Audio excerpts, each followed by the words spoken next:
that they, and then who pushed them to go?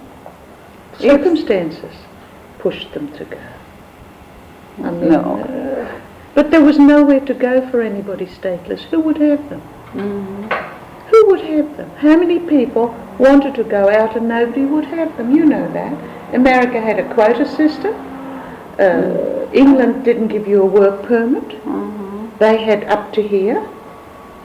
Swiss people shoved you back around the border. I mean, you know what happened. You think that the active, there were your brother who sent them and... My brother was a young man in 1933 and the Gestapo came in the front and he walked out the back.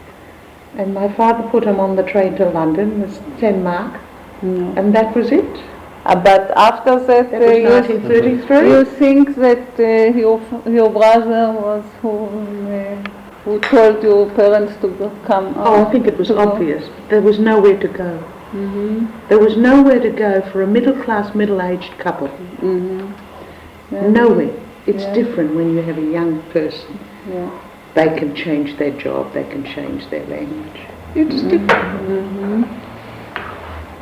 Because Danny told me that his father escaped from the Bonjin. And he was lucky. And when he came, I tried to... Was he married? He wasn't married then. No, I don't know, but well, I think people so. that were married and had children were already in middle age. 40, 35, 40. And you aged a lot quicker under Hitler than you did before, I can assure you. But they sent the children out. Most of German Jews sent their children out. Why not? It's there. No, that's good, but the youth aliyah and so on. We have some wonderful people here that came from youth aliyah. Yes, and it's the best nucleus there is here, I think. But that was the way of the German Jews to send the children out. I don't know whether it was German. In Poland they don't do it. I don't know anything about Polish Jews. I think anybody that was Polish Jew and didn't leave Poland wasn't right in the head anyhow. Maybe they couldn't Poles also... were always anti-Semites. Yes. Always. You think that the Germans know? They're just obedient servants. But not with the heart. They were not anti-Semitic with the heart. Some. Oh, some, yes. Some, I would say that any German that was anti-Semitic did it either out of superstition or because of personal gain. Yeah. And they had plenty of personal gain from it. Why? An employee that would never dream of having a shop, you give it to him on a platter, look. It's not that I don't blame them, but it's human weakness.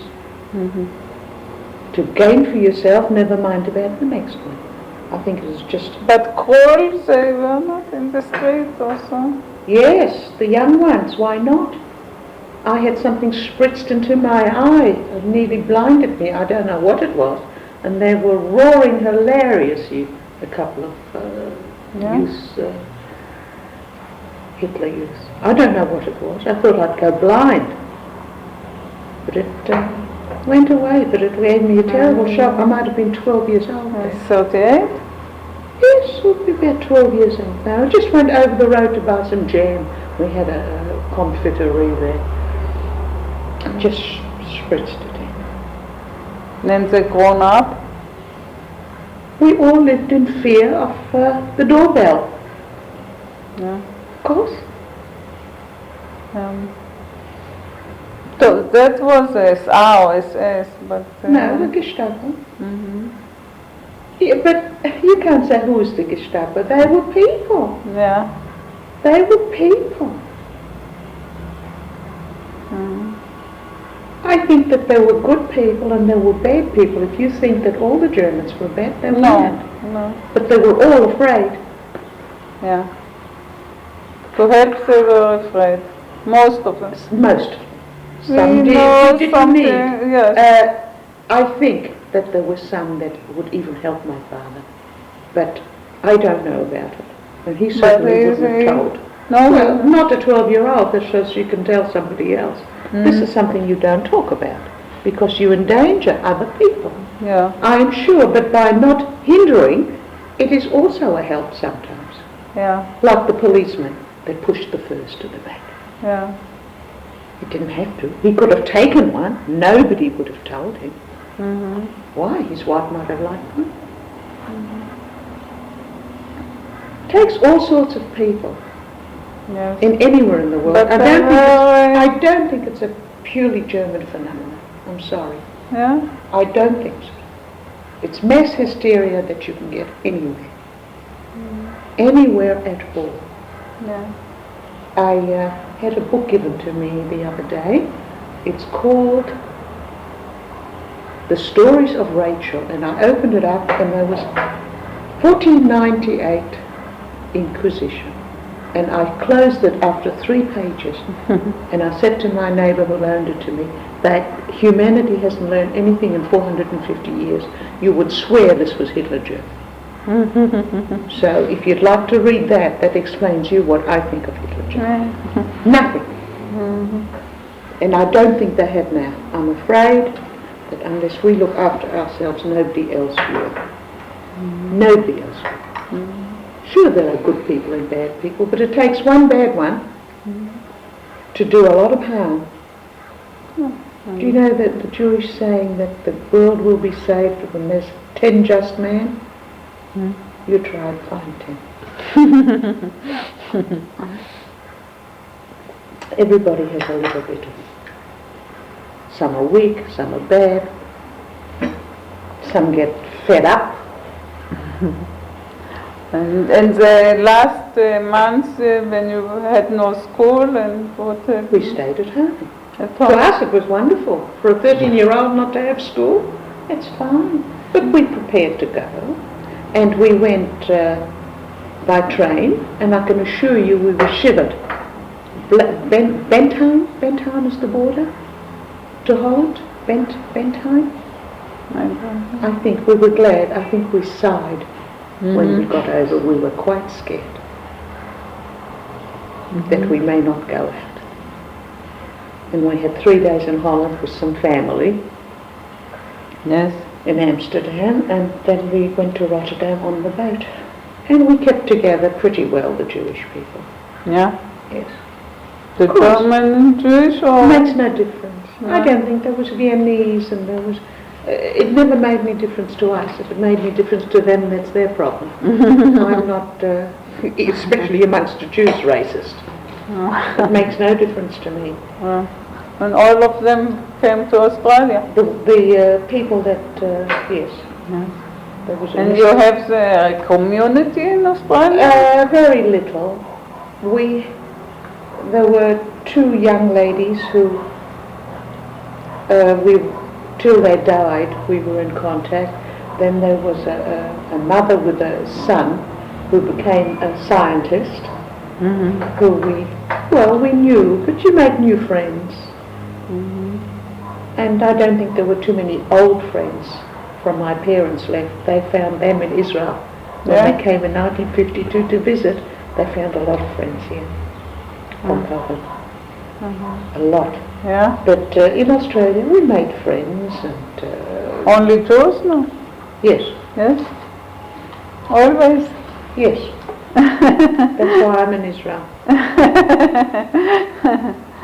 Understand. But the normal Australian person, they were very nice and very helpful, but the general public, as such, the blind face of the public was very resentful of the foreigners. They weren't used to it. People with briefcases, people with string bags, foreigners. Yeah? But they're used to it very nicely. It's okay. We remember the Australian soldiers. They were very nice. We loved them. They were so Very nice, kind-hearted, full of sport, full of drink. And very yes. warm. Yes, I don't think there's any problem with Australians as such. We unfortunately have not the country here that they have there. No matter what they do to the country, it'll stay rich. It's a very, very rich country in resources. Oil, coal, diamonds, gold, everything. And no problem of natives. There are no more natives. They don't let them come. There are no more natives, very few. Very few natives. Because they are afraid of it. No, there aren't any. They killed them out 100 years ago. Yes, but now from Chinese and Indians they that's don't. not natives. They are different countries. But they don't let them come to us. No, but it's not because they're Chinese. It's because they would undercut the worker. They would work for nothing. We have very strong trade unions. Yes, in Australia. In Australia, very strong trade unions. And the Jews came to Australia when your parents came. They found jobs to do. Yes, because most of them were skilled, and there were not so many Australian people. It was a very, very big continent with a very small population. I think there were 8 million. Yes. And the newcomers brought skills and know-how. They helped a tremendous lot to build the country. Yeah. We had a wave of 39, we had a wave of after war, we had a wave in the 50s. And each of them brought their own strengths with them. Yes. And really helped make the country, helped, not that they couldn't do it. No, not that they needed so many, but they did contribute a lot to the wealth of Australia. They got you with sympathy? No, the Australian as such doesn't like foreigners. The real Australian. It's foreign to him. And you had... But individually, they will take to a person. They're quite open. But collectively, they don't like foreigners. All right, it doesn't matter. Yes, and it was the first time it was difficult to...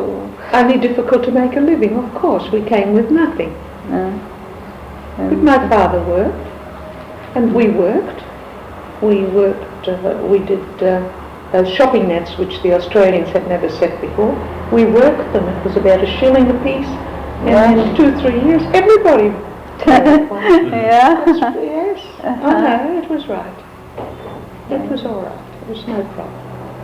No problem. All the Jews came to Australia found living for the living? Yes.